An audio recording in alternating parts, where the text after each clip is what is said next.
এ পর্যায়ে আপনাদের সম্মুখে বক্তব্য রাখছেন প্রবীণ আলেম আলহাজ হাফেজ মাওলানা শামসুদ্দিন পীর সাহেব, খতিব মদিনা মুনাওয়ারা রাজেন্দ্রপুর চৌরাস্তা কেন্দ্রীয় জামে মসজিদ।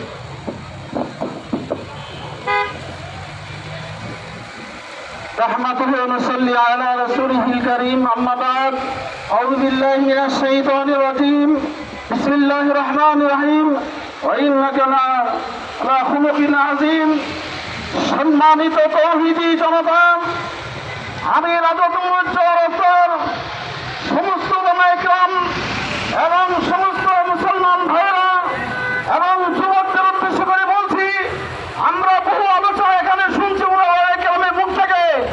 একটি কথা আমরা বলতে চাই যে রাসূল পাক সাল্লাল্লাহু আলাইহি ওয়াসাল্লামের সময় নবীজির একটা বিচার না মানার কারণে হযরত ওমর রাদিয়াল্লাহু তাআলা তার গর্দানকে উড়াই দেওয়া হয়েছিল।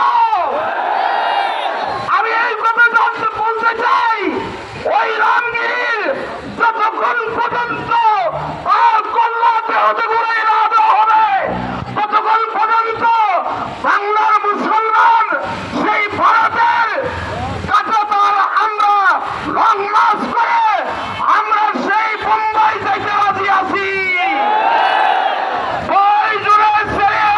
ছেলেকে আমরা এতিম করতে চাই, প্রয়োজনে ছেলেকে মেয়েকে আমাদের এতিম করতে চাই, স্ত্রীকে বিধবা করতে চাই, তারপরেও নবীর অপমান আমরা সহ্য করতে পারবো না। অবশ্যই আমরা মোদী সরকারকে বলতে চাই, তোমার কুলাঙ্গারকে তুমি সামালের কথা আমরা বলতে চাই না।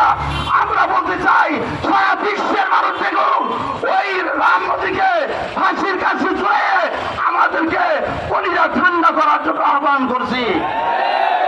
নাসরুল্লাহ ওয়া ফাতহুল কারীম।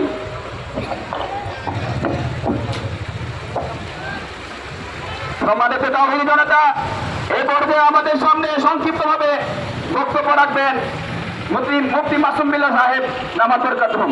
সবাই বক্তব্যের ক্ষেত্রে খুব খেয়াল রাখি, 1 মিনিট সর্বোচ্চ আলোচনা করব। আলহামদুলিল্লাহ রাব্বিল আলামিন। সম্মানিত তাওহীদি জনতা, আমরা বিশ্বনবী সাল্লাল্লাহু আলাইহি ওয়াসাল্লামের ইজ্জত হেফাজতের জন্য নবীজি সাল্লাল্লাহু আলাইহি ওয়াসাল্লামের কটূক্তিকারীর সর্বোচ্চ শাস্তি দেওয়ার দাবিতে আজকে রাজেন্দ্রপুর আমরা সমবেত হয়েছি। সেজন্য মহান রব্বুল আলামিনের দরবারে শুকরিয়া আদায় করি, আলহামদুলিল্লাহ। সম্মানিত তাওহীদি জনতা, আমরা মুসলমান, আমরা কোনদিন মরণকে ভয় করি নাই।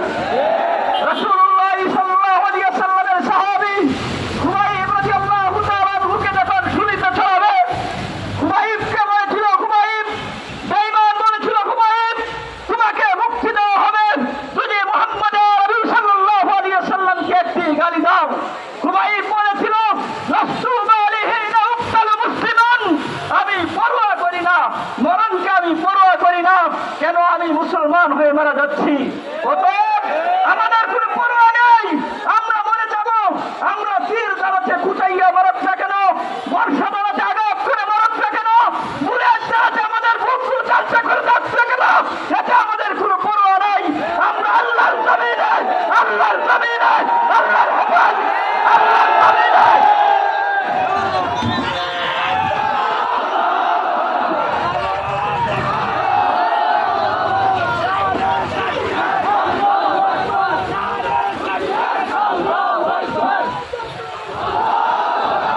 আমাদের সামনে